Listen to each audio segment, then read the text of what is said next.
this is the new gold rush. Like Bitcoin is gold. You know how like the gold rush, people ran to Denver, to California to get their golden nuggets, right? And that's sort of what we were seeing in a way, like history repeating itself with Bitcoin. I know like a lot of people say Bitcoin's not gold. It's not like gold, but it is metaphorically, gold, right? Better than gold. Ooh, why better than gold? Gold I can touch. I can wear a gold chain. I'm not wearing my chain today, and it's not gold either. But I could wear a gold chain. I could see it. I could feel it. It's heavy. That's my thing. Like you can hold a fistful of diamonds. But you can't hold. I guess. May I have your attention, please? Welcome to Accounting High. It's freshman year at a brand new school. Here, we have no rules in place as we're on a mission to set our own traditions. So hang tight and learn with us as we grow. At Accounting High, you can expect to gain knowledge in a completely different way than what you may be used to, with some fun and oftentimes colorful conversations. Whether you loved high school or you hated it, here's your chance to be a part of an unforgettable experience redone. While you're here, don't forget to follow us on Spotify or subscribe on Apple Podcasts or wherever you may be listening to us right now so you don't miss out on any new episodes. And feel free to leave us a 5-star review letting us know how the school year is treating you. In addition, share this episode on social media, tagging us at Accounting High. So sit back, relax, and open your mind because class is in session. I repeat, may I have your attention, please? This is another public service announcement brought to you in part by Accounting High. The views and events expressed here are of the next generation of accounting and tech professionals leading this space. The events and suggestions are not to be taken lightly. Children should not partake in the listening of this podcast. Anything else? Yeah. So without further ado, introducing the star of our show, Scott Scarano. We're gonna have a problem here.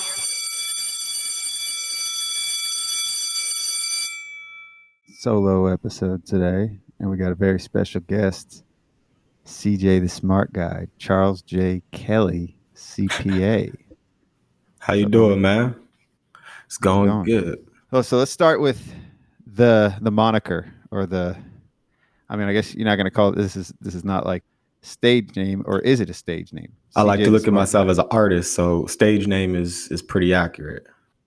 How did it come about, CJ the Smart Guy? Because immediately when I see it, it's like if it was Ty the Smart Guy or CI the Smart Guy or you know with the rhymes, but it doesn't rhyme. So you got to tell me how it came from and where the origin story. Yeah, for sure. So it's two different things. So one of my mentors, people I looked up to, was Nipsey Hussle, and he got his name from Nipsey Russell, and so just having like the nostalgia type of thing where I didn't know that he got his name from Nipsey Russell. R.I.P. Yeah, Nipsey. for sure. But. And so he was saying that you wanted to have some type of name that's, can still be recognized from different generations, but remix it for yourself. And so, but you want it to be true to yourself. So, he was a hustler. So for me, it was like, well, I'm more of a smart guy. I had friends who would call me the smart homie because I helped them pass school and pass class for years. And so I was like, well, smart guy. And I was like, there's a show called TJ, there's a show called The Smart Guy with TJ. And I was like, my initials are CJ. So I was like, it's CJ, the smart guy. Let me just stick with that. And it's been working ever since. That's beautiful. I love that. It's kind of like my rap name is Lil Toddler. You can take that from all the Lils, right? I'm just like another step in that staircase of Lils all along the way. But it's like almost a nod to your heroes, right? And it's you make it your own. I love that. That's So let's kind of keep going with the origin story, right? Like, how did you get to becoming a CPA? Give me the run up to getting your CPA. Man, so I left high school. You can start in high school since this is now. Yeah, there you see. I stepped on you, but that was it. Start in high school since this is Accounting High. So in high school, I played mostly baseball. So I had like 12 baseball scholarships, but I only got one academic. But it was a full ride. All the baseball ones were like partial, and so I chose academic because it was full. And I got to school and they were like, what's your major? I was like, I don't really know what I want to do. They were like, but look at your SAT scores in math. They're like real high. It was like a 720 or something. And I was like, that's I like math. And they're like, do you like money? And I was like, oh yeah, for sure. And so they were like, there's only 4 majors that's really built for you. You have management, you have accounting, you have finance, and then you have, I think it was MIS or something like that, and marketing. So it's really 5. And they were like, if you do marketing, you'll forever be working for somebody else. If you do management, they're teaching you how to manage somebody else's business. And finance is really good if you have money. But if you don't have any money, you need to do accounting so you can actually learn, how business works and everything like that. So I was broke. So I was like, you know what, let me just do accounting. I couldn't stand accounting in college. Like it was horrible. I used to fall asleep in class. So I actually switched my major to finance when I was really good in finance. But then on the last semester, they said I had to take an extra class and I refused to graduate late. So I said, I'm gonna just double major, finance and accounting. Did that, went to corporate America. They worked me until I got these gray hairs. And I was like, man, I can't keep working for y'all. Y'all are like, the money is cool, but like, you only got a few gray hairs though. Like, and it's only just in that one but spot. They came in when I was 24 years old. Like, it's too young. Like, my dad didn't have gray hairs too. He was in his 30s, late 30s. So I was like, you stressed yourself out. They stressed me all the way out. Yeah. So I was like, it's time to go.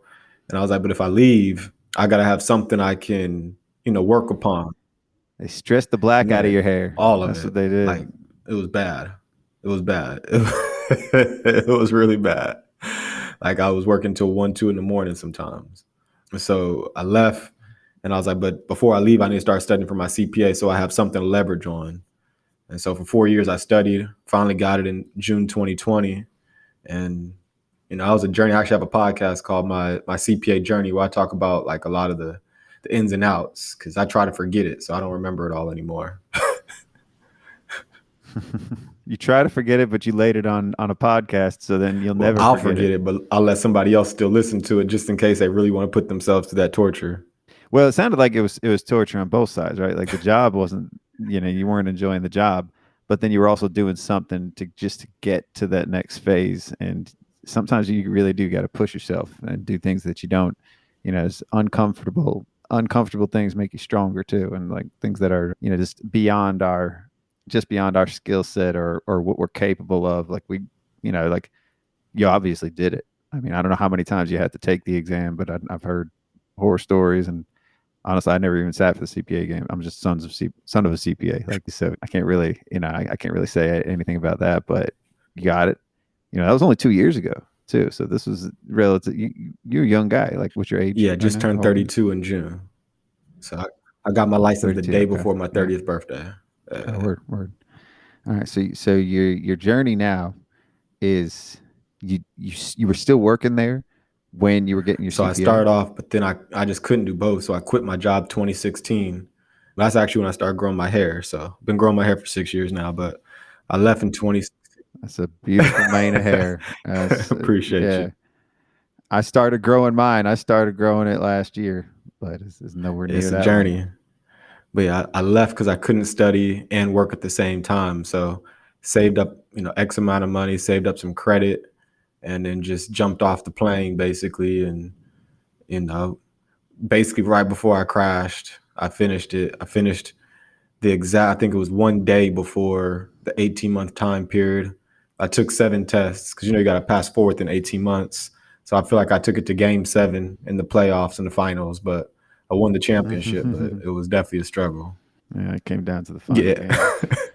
That's all right. Well, with how many games are in a baseball World Series? Could it be 7 also? Game 7? Yeah. All right. It was 7? All right, yeah. So it's basketball and baseball, yeah. Whenever I think game 7, I always think basketball, but yeah, I mean, I guess it could also be baseball. You don't play baseball No, anymore, I played in college. I played at Texas Southern University, the illustrious Texas Southern University, because if I don't say that, they're gonna get on me. But yeah. The illustrious, yeah. Well, that's like how. Yep. I get it.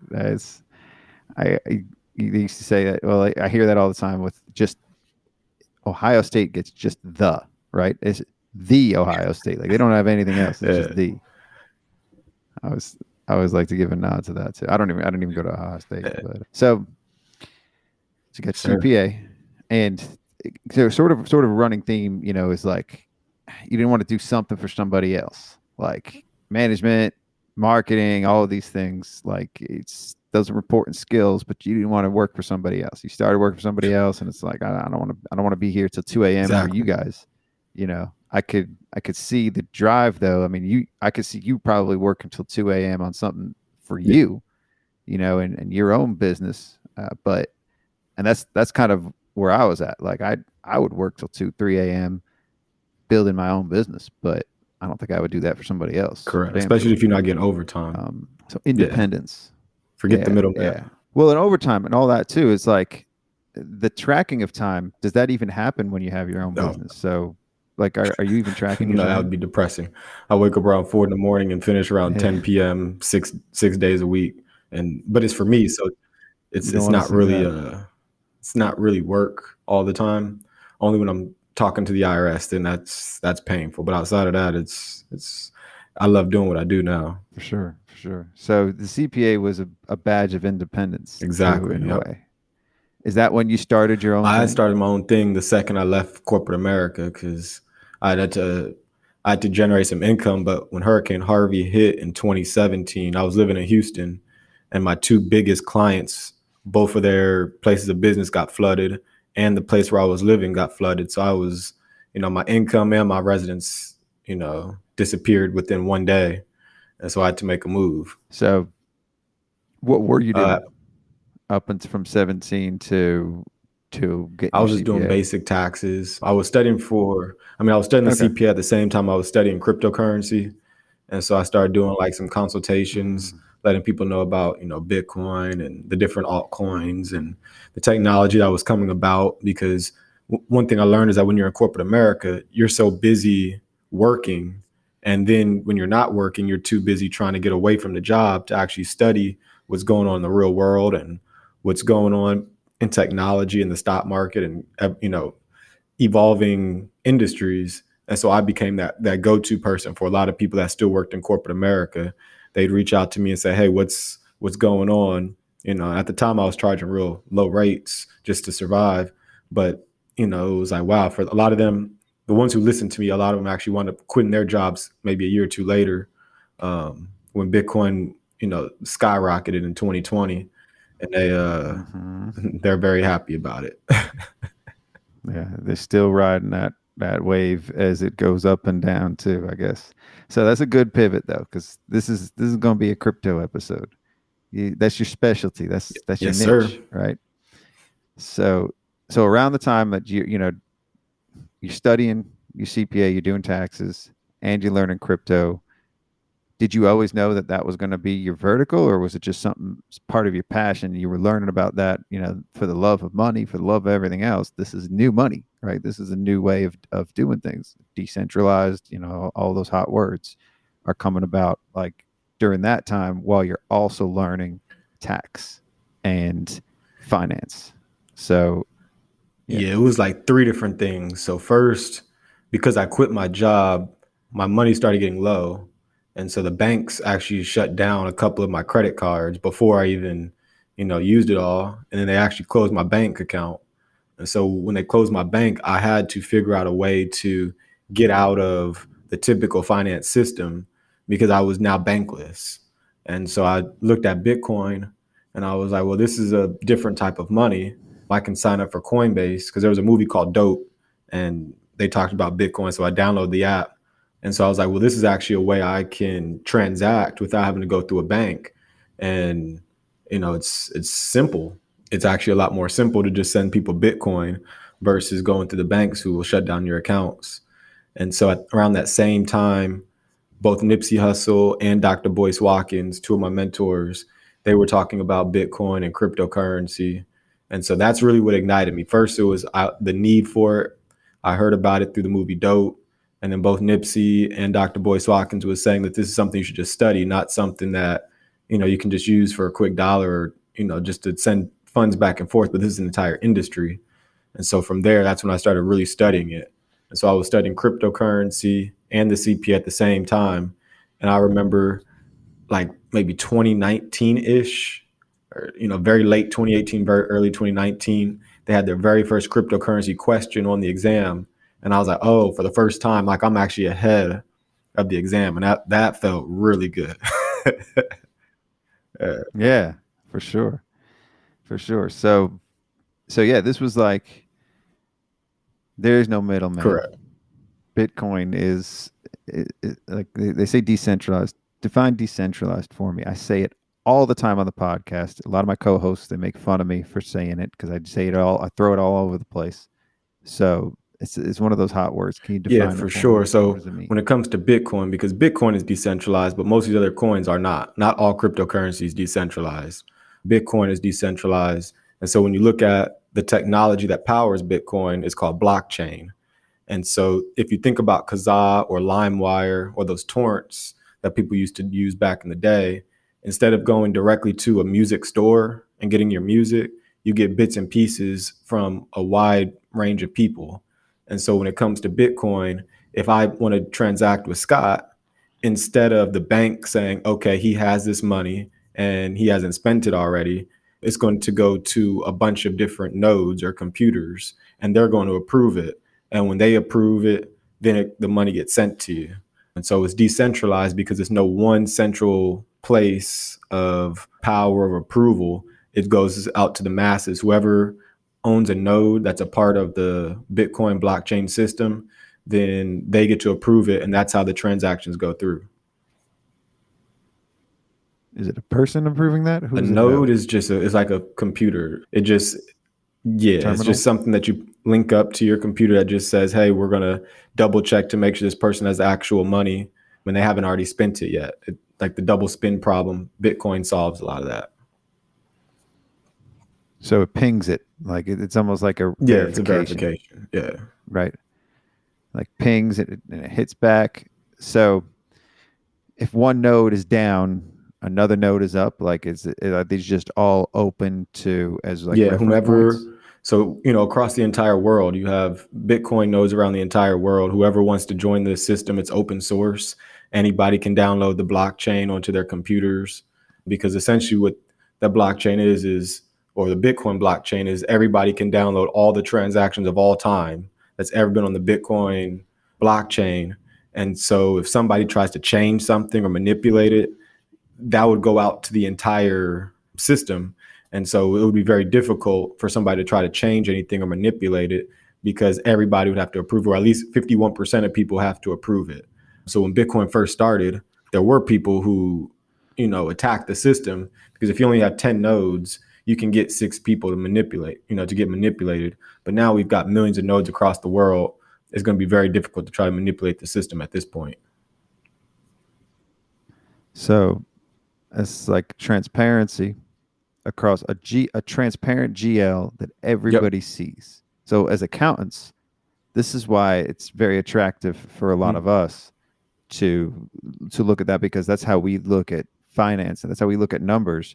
Is there's just one right answer. This is what really happened. Verifying, and that's if you got a central system like a bank.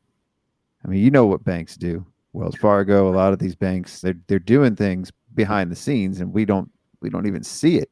We just see what they show us. We just see what's on our screen from there. So there's a transparency. It puts the power into the people in a way, and it forces honesty out of people. So I mean, you hear all of these stories about Bitcoin, about the blockchain, cryptocurrency, people who don't really understand what's going on, and people that are getting taken advantage of. How do you prevent yourself from getting taken advantage of in something like this? Like, what if somebody says, "Here, hop on," for somebody that's never been on the crypto or on a blockchain or Bitcoin, and then they got somebody that's advertising, "Here, hop onto this. This is the Bitcoin," and it's really just a fake app. Like, what prevents? How do people even know they're on the real thing? Like, so the first thing I would tell them to do is to read the Bitcoin white paper. You can go to like bitcoin.org. You can go to coinmarketcap.net, and you can just read the Bitcoin white paper. It's like 9 pages. The first 6 are the most important. so that you actually understand what you're doing, what you're getting yourself into. Bitcoin is essentially like a peer-to-peer transaction money system. It's meant to be a money system from one person to another without going through a centralized location. But because not everybody, is using Bitcoin right now, you can't just go to the grocery store all the time and use it. There are what we call exchanges. Like you have Cash Apps, you have the Black Wall Street app, you have Coinbase, Kraken, Gemini, you have all these different exchanges, but those exchanges are centralized. And so if you are buying your Bitcoin from one of these centralized locations, understand until you move the Bitcoin to your own private keys, you don't actually own it.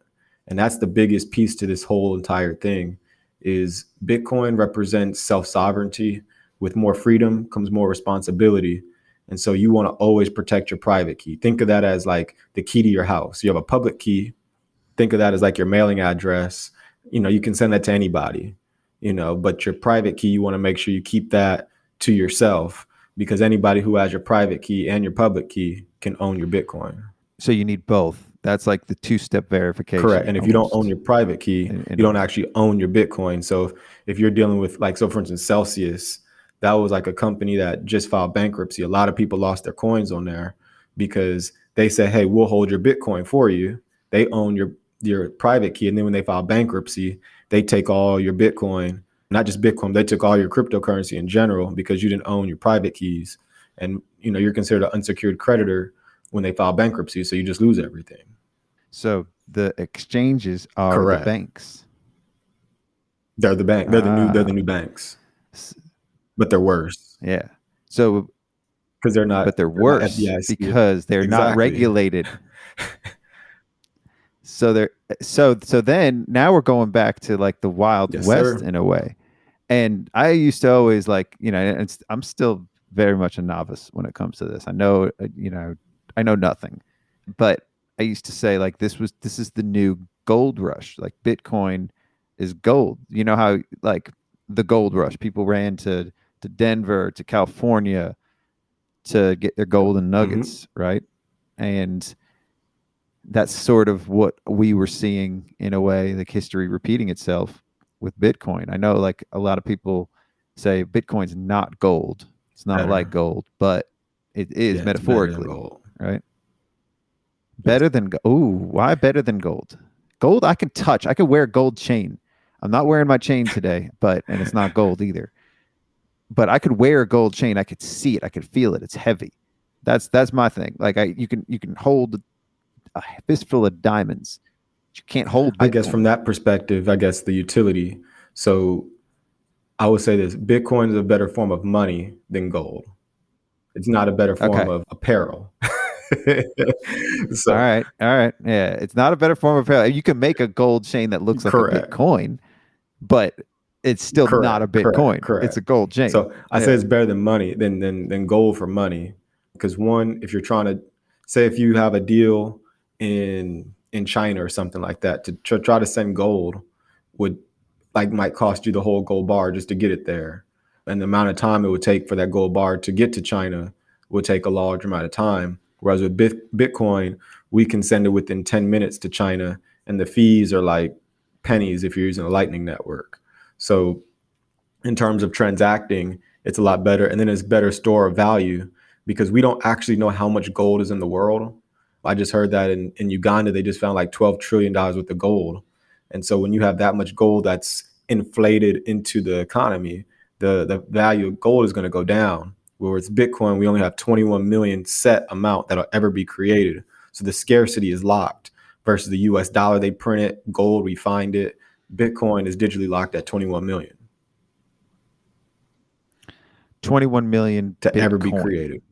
Like that's to ever be created. And it hasn't all been created yet, has it? They're still mining it. Like they're not mining it in Uganda. They're mining it in Jason's basement, right? Like because right now I think we're at like 19.1 or something like that million that have been created or mined. And every 4 years, the amount that's created goes in half. So we call it halving period. So I think it's like 6.25. I don't remember the exact number that's created every day, but let's just say it's 300. After 4 years, that goes to 150. After another 4 years, that goes to 75, and so on and so on. And so the last Bitcoin, That's how many new ones are correct, created. So in 4 years, only 150 are going to be created per a year day, a day. or a day. Yeah, and I Okay. I don't remember the exact, because it's like I don't remember the exact numbers. It changes Yeah, every well, 4 I years, get but it. Yeah, yeah, we it don't cuts need in half every exact. 4 Yeah. years. So so at a certain point, that half life, whatever it is, becomes they're making basically none Correct. a day. Can technology? So tell me why there is only a limited number of Bitcoin. What is because what that white paper says, this is how many we're going to make and that's it? Like who said we can only make 21 million? So And why 21? the original programmers, who are unknown, but they call themselves Nakamoto Satoshi, they're the ones who basically said, hey, there's going to be 21 million to ever be created. They call themselves Nakamoto Satoshi because we can get into Satoshi. That's something else that you were mentioning too. Yeah. What's Nakamoto Satoshi mean? That's just Pseudonym. That's just their their stage name. Yeah, name but we don't or know who their they are. pseudonym. Yeah. If Okay. we don't know if it's one person, two people, we don't know if it's a group of people. It's just that that's what they call themselves. And they said, hey, look, this is the tokenomics that we're going to use. We're going to say there's only going to be 21 million to ever be created. And so I think they use some type of economist to really look at that and see how many people are in the entire world. And they said, okay, well, if we create this amount, then this is a valid number. And I think there was a lot of people that were involved in it. I think you had to have economists. I think you had to have climate people. I think you had to have programmers and developers. Like to think that it was, Well, climate, yeah, that's another part of the yeah, conversation too, right? Because Bitcoin requires a lot of energy, and that they say that part of the climate change issue is the blockchain, which I never even thought of mhm, it like that. Like, how could that be? Like, we're not drilling oil yeah, here, we're not burning oil. What are we yeah. doing? So Um, whenever you are mining, and I'm sorry, I didn't mean no, to go you're down this good. rabbit hole either. I want to You're get back to I the got you. No, but 21. Yeah. whenever you're mining Bitcoin, the blockchain for Bitcoin is called proof of work, which means that it solves like some type of extremely complicated math problem. And so it takes a lot of energy. The thing is with Bitcoin is it is incentivized to use renewable energy if you want to be profitable as a miner. If you're at your house and you're paying your energy bill, the amount of Bitcoin you're going to get versus how much you're going to pay in energy, it's not profitable. So it incentivizes you to go ahead and get some solar panels or some type of renewable energy, so you're not paying high prices for it. So that's already built in. The majority of people who are mining Bitcoin are not using fossil fuels. They're not using oil or coal because it's not profitable to do that. So they'll use solar panel, they'll use volcanic energy, they'll use hydro energy. But rarely do you see people Mm-hmm. actually burning oil or coal to mine Bitcoin because it's just not profitable. Yeah. Well, some people don't even know if they're burning coal or oil. Like I'm using my energy. I don't know how I'm getting my energy. I'm just tapped into Yeah. the grid, right? You got some people that are off the grid. They understand that. I'm not off the grid right now, and I'm not doing any Bitcoin, but maybe my power bill would just skyrocket, and they could be using, I don't know, maybe it's nuclear. I think we're on nuclear power. Yeah, I not have no sure. But idea. if you wind up paying that high electric bill, you're gonna be like, it's not worth it. So you're gonna wind up moving to renewable Right. energy. Well, your bill would cost more. That's kind of what they say about like having an electric car. Sometimes they're like, well, your energy bill is going to go up. So whatever you're not paying in gas, you're Yeah. paying in that. So however much you're mining, your bill is going to go up by more than that. Yep. That's what some say. So it's like you gotta find that right Yep. balance too. So back to the 21. So you had economists, you had scientists, climate change specialists. You had people that were trying to figure that out. I mean, when we were looking at valuation for a Mhm. company, let's say, and people just throw a number out there. This is what my company's worth. A lot of times, between that and then between doing an evaluation and everything else, you're roughly, give or take like 5-10% of about what it was anyway. Like people can usually throw a number out there, and that's about it. Did somebody say, you know what, I think 21 sounds good. That's a drinking age. That's about right. And then they did everything to backfill it. Like, I still don't get where they come up with that, because the population grows, populations change, everything changes over time too. Like, what might be right now, 20, 50 years from now is going to be entirely different. Yeah. So how Not do sure they how they did that how do they one. I figure know with a 21? company, it's a lot easier, but I think what they were looking at was the entire world's fiat systems, like how much money is out there in the entire world. Yeah, Fiat. fiat meaning paper money that's controlled by the government, that has no intrinsic value except for what the government says. And so I think that they just looked at all the different Right. fiat currencies. They looked at the gold markets. They look at, the bond markets, and they said, hey, this is X amount of trillions of dollars that can potentially be out there. And when they just did their mathing, they were like 21 million. No, like, I'm not Nakamoto. I don't know what was in those meetings. I don't know if it's one person, 20 people. None of us really know. But on the back end, when I look at it, there's about 45 million millionaires in the world, and there's only 21 million Bitcoins to ever be created. So that means every millionaire, if we go to a Bitcoin standard system, won't be able to own a whole Bitcoin. They'll only be able to have less than half of one Bitcoin. So if you get one Bitcoin now, and if the world winds up being denominated in Bitcoin, then you're sitting in a very good chair. Yeah. And some people have more than one Correct. Bitcoin. One phrase that I have, it's already trademarked: 10 Bitcoins makes a billion, meaning 10 Bitcoins is 10 billion Satoshis, because within every Bitcoin, there's 100 million Satoshis. So just like there's 100 pennies to a dollar, you have 100 million Satoshis to one Bitcoin, and 10 Bitcoins is a billion Satoshis. But I also think that in 40, 50 years from now, that 10 Bitcoins might actually put you at a billionaire status. So it's like a double entendre. That's your That part. Nostradamus phrase Yeah. right there, right? That's your Nostradamus phrase. So 10 bit is a billion. You're part of the Black Bitcoin billionaires, which you said Jay-Z and Jack Dorsey. Yeah. what So was it? yeah, Dorsey, Jay-Z Jack and Dorsey. Dorsey. He was the CEO of Twitter, and he's the CEO of Cash App, like Square or Block. I don't know what their proper name is, but he basically is the CEO of all of that. They're vacillating. They're going back and forth. I don't know what that's. Yeah, but he's the CEO of all of that. Him and Jay-Z, they linked together and created something called the Bitcoin Academy. And then they hired the Black Bitcoin billionaires on to teach Marcy projects about Bitcoin. And they wound up giving $1,000 worth of Bitcoin to all the students. And I taught one of the class, I taught about Bitcoin and taxes, because me being a CPA, I just want to make sure that, a lot of people in this Bitcoin space feel as though because the government didn't create it, they can't be taxed. And, because you could put your stuff, you could keep your own cold wallet, the government can't take it. But I keep trying to explain to people, they might be able to not take your Bitcoin, but they can still take you. So, still pay your taxes, still, do the right things. Don't be doing crazy activities, because at the end of the day, eventually I feel like the government's going to have all the tools to be able to audit people and to be able to lock people up, if, at least for the majority of people who don't understand the technology fully.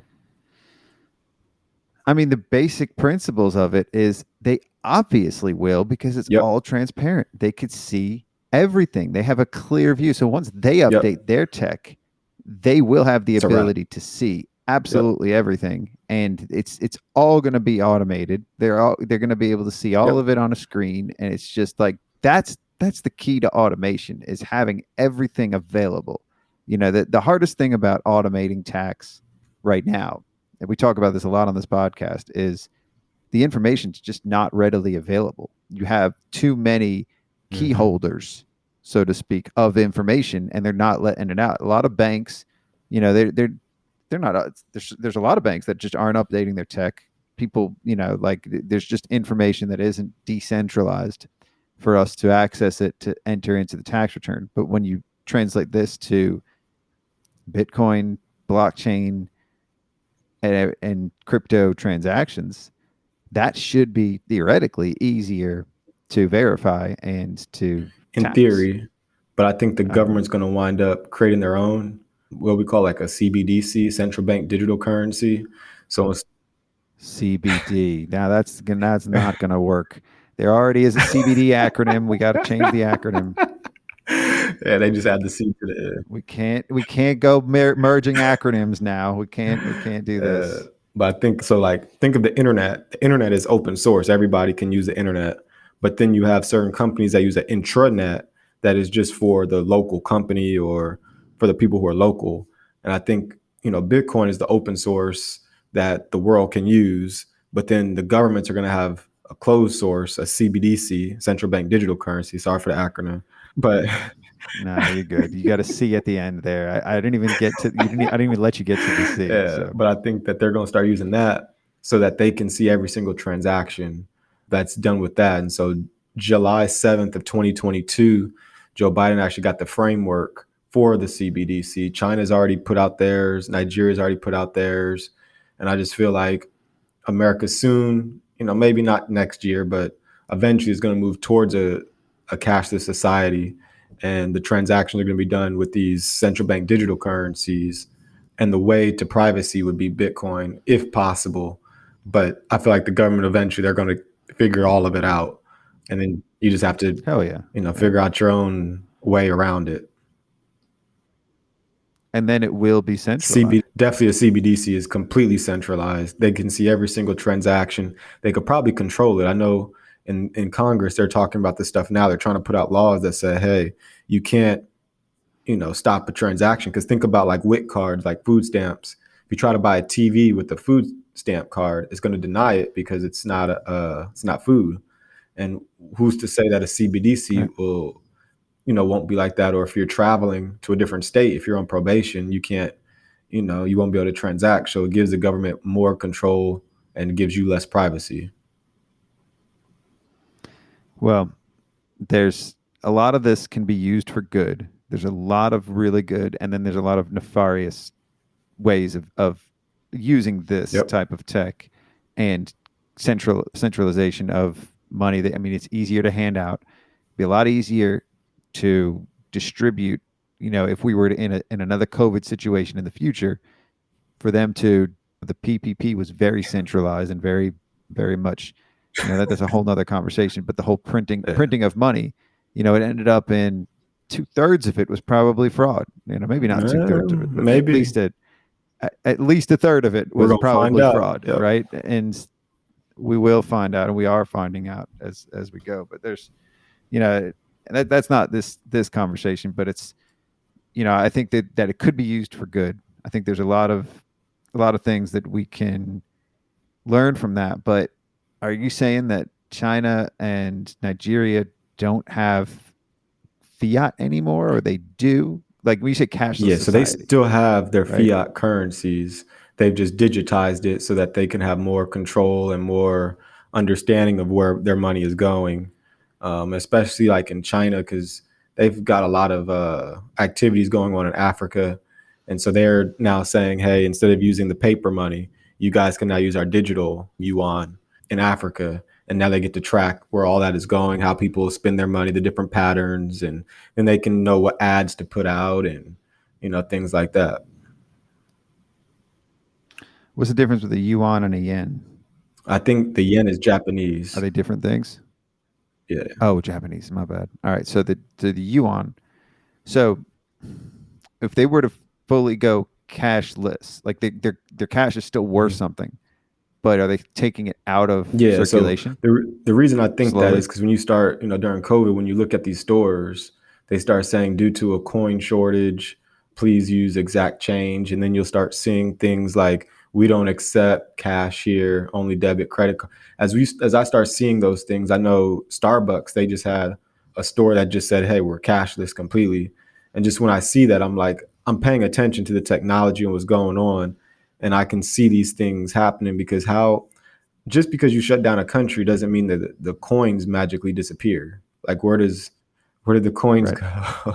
I don't get it. So where do the coins so I'm go? just thinking in my head, like it makes sense that now they have this technology to start to slowly, wean away, because we're already using mostly debit credit cards. So the average person is not going to be able to tell that, there's less cash in the world. There's some people who only use cash because they're unbanked, But like you said, with the CBDC, you could probably reach more people and easily be able to give people more money, which will incentivize them to get the CBDC versus a bank account, which has a lot of barriers to entry still. And so I do think that that's what we're moving towards.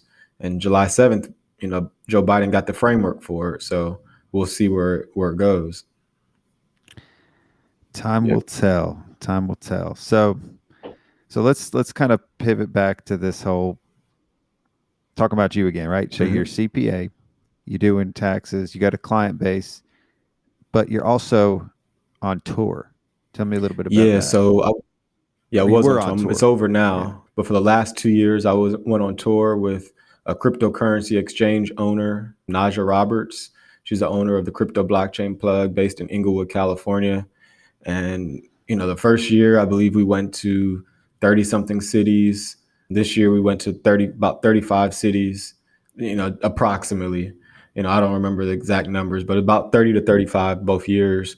And we just educate people on money, the evolution of money, Bitcoin, cryptocurrency. We network with them because the goal is to try to create like meetups in every single city so that people are actually aware of what's going on, because they're not teaching it in schools. The government's still learning it. The teachers and like the professors in college are barely understanding it. And so, we have to take that upon ourselves to educate our own. And so that's what we did. We just got in a couple SUVs and just went around city to city driving and just educated the communities. And we marketed through social media and, Clubhouse, Twitter, Instagram, things of that nature, word of mouth. And it was really great. We had some pretty good turnouts. Yeah. So that's part of this whole decentralized lifestyle. You were saying earlier that you were bankless, but right now, are you also homeless? No. I live in Houston, Texas. But no. Well, but you no, that was my joke. But you did sell your apartment, right? And you did go. You were traveling around without any kind of central location. So when I went on tour, tell me a little bit about that. Yeah, because before that, I was actually rooming with my friend. He had bought a house, and so I was like, well, why am I going to keep paying an apartment, X amount of money every single month? And so I rented out like the top. He has a 2-story house, so I rented out the top floor. And then when I went on tour, I was like, what, let me just put all my stuff. So I sold a lot of my stuff, put it in a small little U-Haul storage space, went on tour. And then afterwards, like, I was like, you know what? I kind of like this lifestyle, but instead of me, you don't have anything weighing you down. I think it's freeing too. You see a lot of people doing that now, the whole nomad lifestyle, selling their stuff, going minimalist, and like it's liberating almost. It's like a monk. And I can go visit friends, I can visit family, I can see people, I can go to the events I want to. At the same time, like I work decentralized, so I work from my phone, my computer. So like I'm still working throughout the day. Literally, I can work from 4 a.m. to 10 p.m. at night, but I can work from the beach and literally just see the waves, take my 15-minute break and, take a nice walk in the sand and, or I can go somewhere else and, take a walk through nature. And it's just okay because or go fishing. I just did that yesterday. Yeah, it's awesome. It's a liberating feeling to do what you want to do when you want to do it and still get paid and not have to worry about a boss telling you that you spent $2 on water. You should have only spent $1. You don't got to worry about that.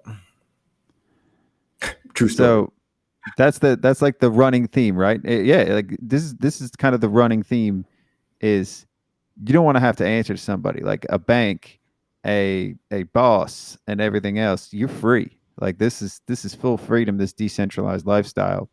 You said the term hacking culture during our first conversation. Like this is like your cultural hack. You've got you're on the grid, but it's kind of off the grid too in a way. And I think that's pretty dope.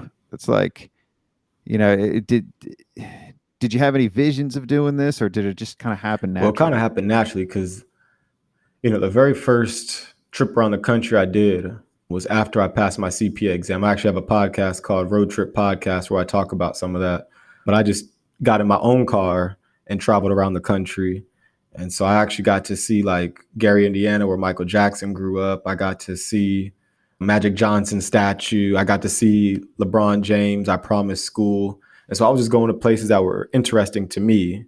And, I went to Cupertino, California. I got to see the actual Apple store. And, so I just got to enjoy my life. And I was like, wow, literally I can just go from place to place, see what I want. I went to Niagara Falls. I've been to the Grand Canyon. Like, these are things that when you're in corporate America, you have to actually make like plans to go see. You have to use your PTO, and you have to plan this time off, and you can't do multiple trips. Like, this is so I just do what I want when I want, and I just drive and go see it. And sometimes I get a hotel, sometimes I'll go stay with friends, sometimes I stay with family. If I just want to stay at a rest area, I will. Like, it's just whatever I want to do at that moment. But I do work a lot, so it's not like it's not just a 100% vacation. It's just I can mix the personal and business together and really get a whole bunch of experiences that I want versus just whatever I can. So a lot of people say the whole phrase work-life balance, all that. You say mix. I feel like it's all just life. Work feeds into life, but it's if you've integrated it as part of your life, and to be responsible enough to know that that you need to do and that you want to do, and you're going to do them both. That's also, there's a skill set that's learned in that self-responsibility. That's been hard for me. I own my own business, but I've been having a hard time like focusing and doing the stuff that I need to do, because I usually always have some form of person telling me what I need to do. When I was doing a lot of client work, it was always the clients that were kind of telling me what I needed to do. Now I don't do client work anymore. When I was doing sales, it was always like the next sales call. That's what I need to do. Now I'm not doing sales anymore. Like, the business is kind of running itself, and I'm supposed to be the boss, yet I don't know what to tell people to do now. They're kind of doing their own thing. And I have this podcast, so that's kind of what's telling me what to do. But I don't feel like I'm that responsible. Like, I had to actually create a habit to smoke less weed so I could actually do more physical, like, work. And the work that I'm doing now is just writing rhymes. Like, I feel like I'm regressing or going backwards. Like, I don't have that skill to actually work and live. It's I don't know. I don't know what kind of rabbit hole I'm going down here, but I feel like, for you to have started your firm and still be free to travel and do everything you want, like, you had to have learned that from somebody, or like have had role models, or just, I guess, like, naturally, right? Like, naturally, like, would you say as a kid, were you very self-motivated, or did you have somebody pushing you along? I think I'm self-motivated in things that I enjoy doing. Because one thing that my baseball coach is actually also my calculus teacher. And he used to get so upset because my homework. You didn't like calculus. I like calculus. I don't like homework. Is that what you said, or no? I just don't like homework. Okay. Like, I don't want to go in school all day and then go home and do more work. Like, I want to, like, because you go to school, do work, and then you go play baseball. That's work. I don't want to then go home and do homework. Like, so I just wouldn't do my homework. So, like, I would get B's and C's on the tests and like not do any homework. So my homework grade would be like a 0. He gets so upset with me. He's like, how can you play baseball every single day, stay extra hours, come in at, before school starts, you do 2 or 3 days in baseball, you just don't do any homework. And, they considered me lazy. And I was just like, well, I don't enjoy doing homework, so I'm not disciplined in that area. But when it came to baseball, I was definitely practicing throughout the day, every day. And so the way I formulated my life now, the CPA definitely, like, studying for the CPA exam, that enforced discipline in me. I didn't like any of that process. Okay. But now on the other side, it's like, but you were still doing that for you. You weren't doing it for anybody else. Like, you were. Correct. Yeah. But you were doing the CPA for you. That was for your own badge. But getting grades was for somebody else almost. Because I didn't care. I mean, if it sounds like, you had to care about that. You cared about baseball. Yep. Didn't care about the grades. And then when it mattered, and it's like, all right, now I got to. So you care about what you're doing now. Correct. So you're going to do it. That's actually, like, I never really articulated this, and I don't know if I'm even able to articulate it right now, but I always got my grades because I felt like I was getting them for that teacher or for whoever, like my parents or whoever it was, but I always got good grades. I never even knew if I cared or wanted to do what I was doing. I was just doing it because I was what I was told. Like I was just listening to everybody else. So that's pretty interesting. That's an important, very important life skill if you're going to be independent. And it sounds like you're very independent. But what about starting a family, like and things like that? Do you have any consideration of that? Like with this whole decentralized hacking culture? We'll see. Right now, I'm just loving what I do. I studied for all those years. Right now, you only got one AirPod because your girl has the other one, right? So you do have somewhat of a relationship. Yeah. We're good, but at the same time, like, you know, we're both working, so you know, we'll see how that all plays out. Right now, I just try to stay focused on what I'm doing. Well, you're working and you're fishing. You're working and you're fishing and you're traveling and you're doing things that you want to do. I know somebody that has a pretty large accounting firm that's traveling all the country in an RV. Like Chad Davis, we had an episode with him, and he lives pretty decentralized. I mean, I guess he does have a home base that he goes to, but he's got 2 kids, and he's able to still do all this traveling and still run a business at the same time. I'm just saying that might not be out of the cards for you in the future too. Maybe we'll see. As of right now, I'm considered crazy, so we'll see how that plays out next. By who? Pretty much everybody in my circle. They're like, man, you just move. And I'm like, yeah. But at the same time, I think that there's a bit of them that wish they could do that. And I think that they really can. They just haven't accepted the amount of responsibility that comes with it. Like you said, there's a lot of self-discipline that comes with that. Not a lot of people can do that. You say you think they can, but that's because you can. I don't think I could do that. I would not hold myself accountable for anything if I was fully free. Like I need somebody else to tell me what I need to do, or else I'm not even going to hold myself accountable. And that's just me. But also that's kind of what I've learned along the way, right? Like, you know that about yourself, or naturally it just happened, and now you do. You know, you're kind of like, you're kind of balancing all those things too. But you're still doing taxes, bookkeeping, tax planning. You know, let's get back to the tax conversation too, right? You're doing taxes for a lot of Bitcoin and a lot of crypto owners. Like, how do you market? Like, how do you market to them right now? Like to so the way I was doing it was just through Clubhouse. So when COVID was down, the Black Bitcoin billionaires on Clubhouse, they just had a group. And so like whether it was on Mondays with the Genesis block or whoever's on there, I would just go in the Clubhouse room. And if anybody even says the word taxes, like I would just come in there, explain to them all the rules, get a whole bunch of followers, get a bunch of DMs. And then I started doing some online classes, so I wasn't repeating the same thing over and over again. You could check that out on u.sunjoin. And then from there, Twitter, Instagram, LinkedIn. Then I start going on the news, and then I go to all these different networking events, and a lot of times they have me speak. And so most of the time I just talk about taxes, the bookkeeping, and even like the Bitcoin Academy with Jay-Z. I'm just talking about Bitcoin and taxes. And so just from there, it's just been working. I don't pay for any ads. So you are the marketing. Yeah, exactly. That was my next point, is you're paying with your time and your energy, but it's things that you want to be doing anyway. And these are conversations you would already be having. So you are the marketing, like you are the billboard, you're the walking billboard for that. And you don't have to pay for a lot of that kind of marketing. That's pretty cool. So purpose, not profit. Exactly. That's something else that you said too. Tell me a little bit more about that. Because when you live in your purpose and it's just not about the money. See, one thing, growing up, I was taught like, I'm Christian. I try to follow Jesus Christ as much as I can. And one thing in the Bible that they talk about is you can't serve 2 gods. You can't serve God and mammon, meaning money. And when I was in corporate America, my physical health was going down. My mental health was going down. Like I started drinking, and just my actions weren't in tune with who I was. And I was like, why am I even doing this?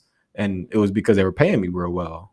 And I was like, well, why are they paying you real well? Well, the jobs that are most miserable are the ones they typically pay the most, because they know the average person doesn't want to do that. The fun jobs, you don't get paid a lot.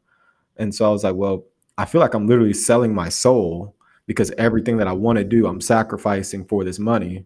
And I was like, I can't do this. So I have to choose my purpose, go completely broke in the process, but then build my wealth from, my purpose. And that's where it's not saying that getting a job is bad, but you shouldn't sacrifice your gifts, your talents, the things that you truly want to do for the money, because essentially you're selling your soul. Some people say, oh, that's, you actually got to sign a contract or something. I don't think it's that big of a deal. I think it's just more, if you're not doing the things that you want to do, the things that you're good at, the things you have a passion for, or God's telling you to do, I feel like you're literally just selling your soul for some money. Yeah. No, that's a good way of that's a good way of for people to kind of review their own lives and look at, at what point are you doing things just for me? Mm-hmm. I think that's there's money and freedom is usually, or some people look at it like money provides them freedom or money provides them stuff. And I think the freedom, and for you, it's like the freedom came first. Exactly. Well, that's you're doing it the other way around, and that's not to all that. I see a lot of people say, well, I need to do this because then the money will give me the freedom to do this later, right? And a lot of people do things they don't want to do, and they gruel through the work to be able to have the freedom to go on trips. You're grueling through the freedom. You're not even grueling. It doesn't sound like you're grueling through much, but you're going through the freedom process. And sometimes that's tough, I'm sure. Going through all of this decentralized stuff, it doesn't sound like it's everybody's cup. But for you, the freedom provides more power and purpose than the money would with a job, and with the stability is scary for some people. Like it sounds decentralized, sounds unstable in a way. That might be why people say you're crazy, right? Like, and I'm not saying that you're unstable. I'm saying that there's stability in having that rock of a home base, and this is what I do, and this is my job, and I go commute here every day, and I do this every day, and that's for a lot of people, that gives them a lot of comfort and I guess like sanity too. Yeah, there's two. And for you, every day could be different. Yep, every day is different, right? There's So we're gonna say there's two reasons why I think the opposite. So growing up, my dad worked really hard. He worked for SAP for many, many years, and right before his retirement, they let him. That's a common practice in a lot of these corporate America jobs. And so because he only had one source of income, when that income disappears, it affects everybody. So if your stability is based in one income, to me, that's not stable, because once that income is gone, where does that leave you? And then two, when I started my business and I was just living in Houston and all my business was in Houston, when Hurricane Harvey hit, it all was wiped out in one day. So, just from my experiences, I was like, look, I have to have multiple lines of income. I have to have my clients in different places, and I need, networking communities in all these different areas, because if there's a hurricane, if there's an earthquake, if any of these things happen, Katrina really happened, Harvey really happened, then how are you going to be able to continue to move without being completely devoured? Well, you are the blockchain in this scenario, right? You decentralized. I keep fucking throwing that word in there, but I love that word because it's such a powerful metaphor for a lot of different things, like the decentralized, the Web3 stuff. Like everything that's happening now is physical and digital manifestation of how you're living your life, right? And how there's a really good read. I talk about this a lot on the podcast. I don't even think I finished reading the book, but it was like very impactful. It was Starfish and The Spider. I might have mentioned that on our first call too, but it's, it just kind of goes through the history of these, and the Native American, or not Native Americans, but just the Native culture, and the difference between like the Mohicans and there was the one in Mexico, like the Aztecs, or the one where the Montezuma, Incas. Like, where they took out the one chief leader, and it basically decimated that entire tribe, versus the Mohicans or the I forgot the other one, but they were very decentralized, and they were just, they would go out and attack on their own, and they lived throughout all of the struggles of like, I don't know. Damn, I'm not doing a very good job of talking about this metaphor, but they go throughout history and talk about like Wikipedia, very decent. Everybody's contributing to that, and it's so much stronger and reliable because of it. But we're learning, we're learning that too, and it's so. I don't want to go down this road of decentralized, what it means, but I feel like your lifestyle is a manifestation of that, and you're doing a pretty good job of articulating like why that means so much to you too, and that's pretty important. So it's just like, to me, I look at it like, how long before you then pivot and then want to start a family, and then you got these struggles of real life and your life too. And I'm not saying that's real life, but that's for a lot of people, like that whole that what we're taught as kids, like gotta get a job, gotta have a family and all that. Like you've almost broken that mind, and I fear that at a certain point you may end up going back to that, like but maybe not. Like I don't know how all this works. Maybe not. But you could end up doing this. Yeah, I mean, there's some form of success that you found in doing this, and I think that reinforces the different way of thinking. I'm envious of it too. I wish I could do that. I wish I could just go on tour and do things like this, but I've already got the family, right? Like, and I don't know, I don't even know if I could pull that off, that decentralized stuff. Well, I think before I would ever even think about just being in one spot, I'd want to take the world on first, because everything I've done so far has pretty much been in America. Even if I've been to like 40, 45 states in the last year, like I haven't been outside the country. So eventually I want to start going to Amsterdam and going to Ghana and going to, Europe and, China, just being able to travel the whole world. Then that's global decentralization. Right now I'm still, America decentralization. I want to make sure I tackle that one first before I ever say, okay, this is where I'll be. Because as of right now, I don't know where I'll be. I may not be in America. Who knows? Especially if they try to ban Bitcoin or something. So you are a decentralized state of the states, right? Of the United States. You're not centralized. I mean, I guess you're kind of, the heart of it is Texas for you, I think, in a way. Everything keeps going back to Texas in our conversation. Yeah. That's sort of like metaphorically speaking, like the heart of the country. Some people say that. I don't know. Ever deep in the heart of Texas, right? Like that's, and then it kind of expands from there, right? Like your central worldview could start from there, and then it expands across the nation, then across the globe, and then like the hero's journey, you might end up back in Houston, and then you finally, at 60, you're ready to settle down. You're ready to do the damn thing, originally right? From California. Yeah. So like, the first 18 years of my life, I was in California. And then from there, I went to Texas. And so, if you just know the politics in this country, those are the two biggest, extreme, powerful states. So I've got this like, left brain, right brain type thing. Where I'm like, oh, well, in California, I like this better. But Texas got this right. And so I've seen both views, and just going to different states. It's polar opposites in ways. I mean, yeah. In California, you said you smoke weed. California, that's great, but don't have an AR. And in Texas, you could have ARs but don't have any weed. So like, don't have your weed. Yeah, opposites.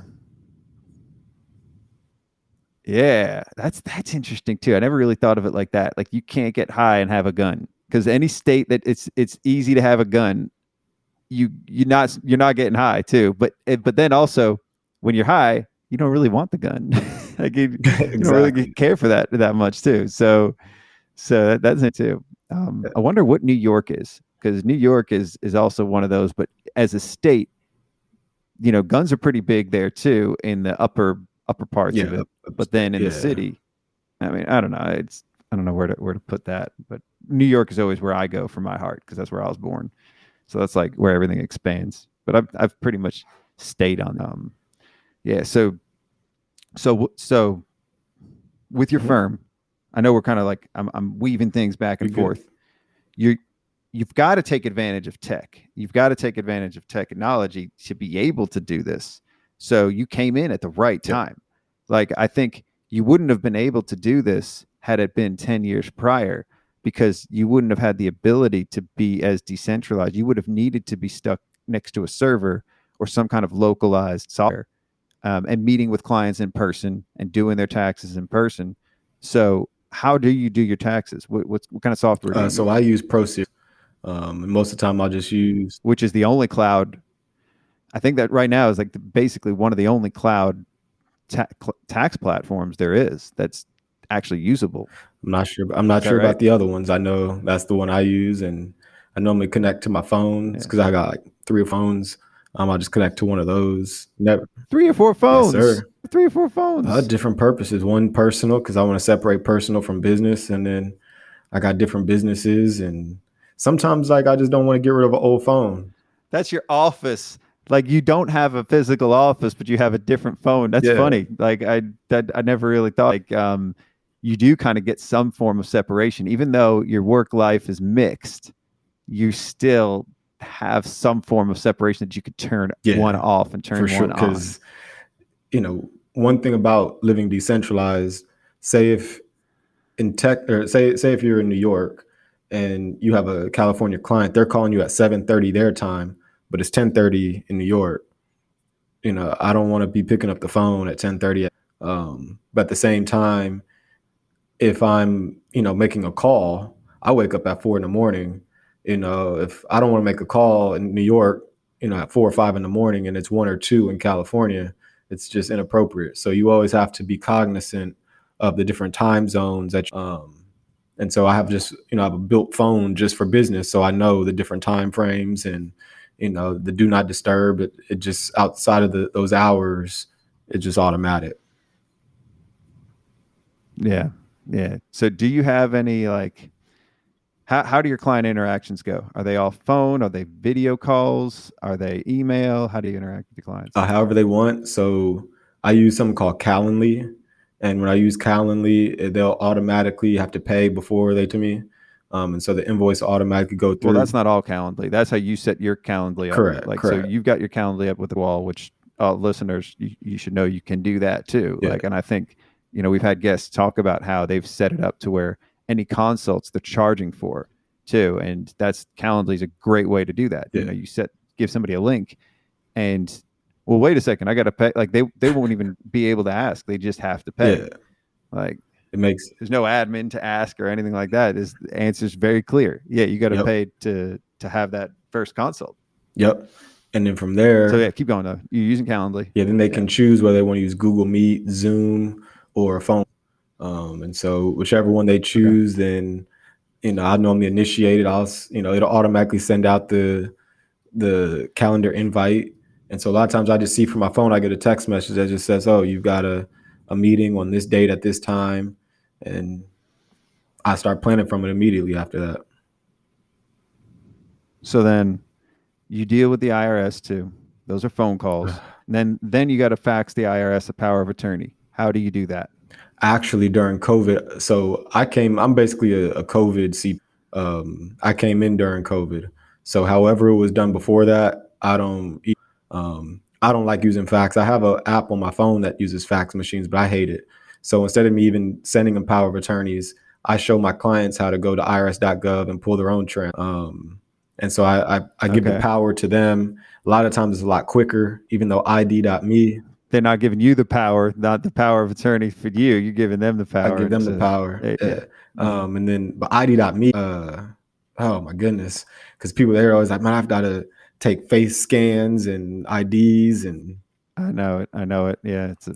I'm just saying, but that's normally how I operate is I'll have them pull their own transcripts. And then what that does is that allows them to see the whole process. So they're not completely dependent on me. I think that was the old school model for CPAs is to keep all the information yourself and make them dependent on you. I'm the complete opposite. I'd rather give all of them the power so that they're like, hey, this is empowering. I'm going to go back. Decentralizing the CPA exactly.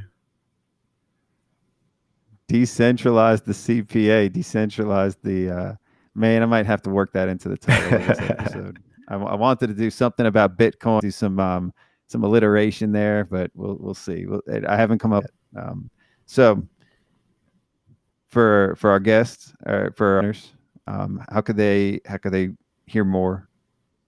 Actually, I want to talk about the salsa dancing too. Before we you're a salsa dancer. My professional salsa dancer? Well, before COVID, I was teaching class. And so like in Houston, I was teaching a whole bunch of classes. The classes started growing. I started getting like 60, 70 people, some of the classes. So when you say professional, I'm getting paid for it, but I'm not out there like dancing with the stars. I'm not, I don't want to put myself on that level. But yeah, that was, you want to be a star first and then be invited as the star, not as the, exactly. as the dancer. That's not going to be my call to fame, but if I'm already up there, then, I do it like, Michael Irving or, one of them did it where they were already in the NFL and they got called and then they can do it. I don't want that to be my. That's what I mean. Yeah. Yeah. So yeah, I love salsa. Every city I go to, I try to go. I went DC, went New York, definitely Houston, Dallas, Miami, LA, wherever I'm at, I just try to go salsa dancing. So that's it. There's an art to that too. So there's a there is no like this is how you salsa dance. It's just a feeling, and in a lot of ways, and you got to be in tune with your dance partner too. And I guess, is there a leader in that, or is there are you both like how does that work? Yeah, so typically the male is the leader, and typically the lady is the follower, and you have to lead her because if you're the leader, the main thing is you don't want her to hurt. So if you're dancing with a wide amount of people, you have to always be cognizant of all the other dancers so that you don't spin her and give her. So you have to always be thinking quickly. You have to be forward. And then at the same time, if you're too conscious on always just being nervous and you're never actually enjoying her, she's going to look at you like, come on, you got to be into. I kind of look at it as a stage of life. You got to be the leader. You got to make sure you're seeing things, but at the same time, be in tune with her, make sure it's all good. And then she has to make sure that she feels. Because if you're about to spin her and some Yahoo just comes up right behind and you have to like adjust and she overrides you by pulling your arm instead and she gets hit, it's like, I tried to tell you, but I like, it's not, we have 0.1 seconds to really, figure this out. So it's a really good like example without having to actually talk at all. It's all like nonverbal communication. It's awesome. I love it. It's the opposite of accounting. It's the very opposite of accounting. I'll bet it is. But it's also very decentralized in a way. Like when you look at a floor of salsa dancing, everybody's kind of doing their own versus line dancers where everybody's synchronized and doing all the exact same thing. Right. So everybody's kind of doing their own thing and following their own lead. And you're your own leader in that. You're not following what the DJ's saying or what somebody else is saying to you. You're your own leader. Correct. So I think that kind of serves that whole. And there's different styles. Drives that whole. You got West Coast style, East Coast style, Cuban, Dominican. They're all different. So, just because you know how to dance on one, somebody else might know how to dance on two. And you have to be able to adjust because it's all just adjustments. It's really fun. It's like, it's always a challenge, but instead of it being a mental, numbers challenge, now it's a physical challenge. You want to make sure you strengthen your brain as well as your physique. It can go the same way with IRS calls. Depends on the agent, depends on where they are. That's a dance right there. And every time you say calling the IRS, man. Well, you started it. You said you had to make IRS calls, right? Like that's it. But that's also like part of what we have to deal with in this profession. Like that's the bane of our existence in a lot of ways. But it's also, you're putting the power in your clients' hands. But in a lot of ways, clients are hiring us to handle that shit because they don't want to. Like in a lot of ways, we give the clients the option to do it themselves, and they would prefer to pay us.